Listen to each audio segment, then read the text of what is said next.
conditioner. Back in the bathroom with me. My hair's a little greasy, but it's, oh well. My brain, a little mushy from doing so many physics questions, biology questions, watching MCAT strategy videos. So maybe this is a little study cleaning break. I mean, I'm gonna be in this bathroom for basically another 2 months, and then I'm out of here again. Okay, yeah, so I'm hoping that while I'm thinking about how to rearrange and tidy up this little space, I would also get to talk a little bit about underconsumption. My bathroom, I usually joke that my toilet is probably a little more cramped than your typical airplane toilet. I just have this ledge, as you can see in the image whenever I put it in there, and then I have this shoe box on my toilet. I'm thinking throw out some things that I don't like, don't use to some extent. It takes about 10 minutes for me to do my eyes, concealer, mascara, eyeliner, eyeshadow. I do my eyes every day. Unless I don't use concealer, then I'll just use Vaseline to keep my under eyes hydrated. I noticed that I do have some empties, like this Laneige sleeping mask. It has a very light berry scent, and I do like waking up hydrated with hydrated lips, and it's nice. It helps. I need to toss this. Okay, personally, I do like to inventory my usage of products, and so all year I've been using this Pantene 2-in-1 shampoo and conditioner. I've actually marked how much product is left after a certain time. So around before Christmas time, it was about halfway through, and now we're in June, late June, so it's reaching the last quarter of product, and I just toss it when I'm done. Yeah, so I think that can lead into the first topic of underconsumption, that I really think you should use things until it's gone and then restock. And if it's a good product and you like it, then by all means go out and replace it. Hopefully, but apparently I've read that companies, they'll reformulate every handful of years, and it sucks sometimes for the consumers. I do see that I have a handful of these palettes here. I have a handful of neutral palettes, but I'm not sure. I don't want to toss them because, well, there's still product in them. Okay, yeah, so this one, 2 of them from Lancome, 2 of them from Clinique as part of gift sets. Okay, this one I think is great for beginners, but I don't use this one a lot because there's no transition shades, there's no nuances. But just like all of these other brands, they are moderately pigmented, so I don't want to part with this one. But I would put this stowed away in a box if I could just figure out what kind of box to use.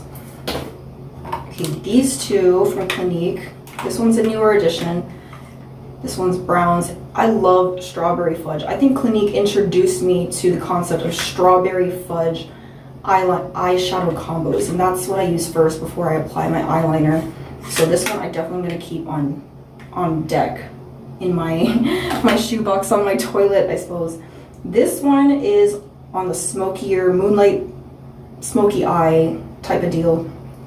I rarely use this one, so this one's probably gonna go in stowaway with the other palette.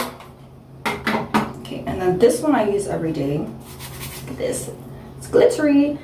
As you can see here, I did remove the powder blush. I rarely use blush. I haven't really experimented with it, but I noticed that when I would try using this powder blush, I think it's because all of this makeup is pretty old, and my face was getting itchy and red, so I disposed of the powder blush. I also think you can use makeup in so many different ways. So before I apply my concealer, which I'm actually running really low on, the concealer I've been using all year is from Armani. This is Power Fabric Concealer. Thank you, Mom. And it's a medium coverage concealer. I've been using this all year. I bring it with me on all my field trips. I use it every day. Right, so before I even put on concealer, I actually use lipstick as a color corrector. Where is it? And I use this one right now from Clinique. This is Love Pop. So I put this on first under my eyes before I top it with the concealer and then setting powder. You can also use lipstick for many other purposes. You can use it as a blush, you can use it even as an eyeshadow. I'm sure there's hygienic ways that you can use this lip product all over your face, obviously. I only use 2 brushes at the moment. I use this finer eyeshadow applicator, and then I use this to pat on the setting powder. Yeah. So I actually use this one with browns or even this green eyeshadow in the corner of my eyes. Not necessarily to shrink it, but just to add a little more dimension. So I keep this on my ledge. Okay, I guess another product that I'm not liking, I think I'm gonna toss this one. No, you know, I will toss this one from Trader Joe's, of all places. Their sunscreen. I've been using this in lieu of moisturizer, and this is straight up ineffective. I apply it, I go sit on the train, or I go walk for a little bit, and even if I don't reapply, my face is still bronze. I'm tossing this. $8, whatever. If it doesn't work, it doesn't work, okay? And it's Trader Joe's.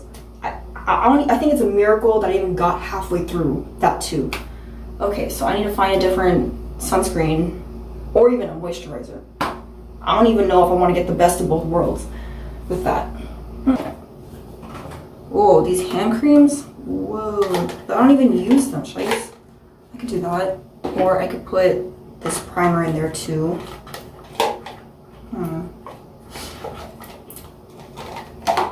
Okay, this hand cream is... I totally forgot about this hand cream. Okay, so it looks like there's about this much left. Okay. Reaching the end of stuff. Love to see it. For some reason the video cut out. Oh, I have 2 minutes of recording left. Oh, my storage. Okay, so this is what I got so far. I tossed this dusty, musty Hotel Dove lotion, and here's my mirror. Okay, so this took about 20 minutes, give or take, and honestly, the layout of my ledge and my toilet storage areas in my bathroom didn't really change much, but it does look tidier. Do I feel less overwhelmed or anything now that the space is less cluttered? It's substantial. It's substantial. Yeah, even though I didn't get to talk much about underconsumption core, it's okay. I had another reflection about how when I was a kid, I would actually try so many different shampoos because of the colorful bottles or the smell, etc., etc. And this was all with no marketing. It was just me going to Walmart, seeing all these colors and telling my parents, I want to try this. And more often than not, my hair didn't get any shinier, smoother, or less tangly. And I think the same applies to shoes too. And I say that because I've worn through maybe 2-3 pairs of shoes from walking so much in Boston and whatnot. And on that note, I also want to add that I've said this to someone else, that the women here smell like cookies. They smell cozy. And there was even one time where I asked a waitress what was this marshmallow scent she was wearing, and she told me it wasn't even from a luxury brand. It was some kind of perfume oil. I think it was from Sand and Fog. I wish that I saved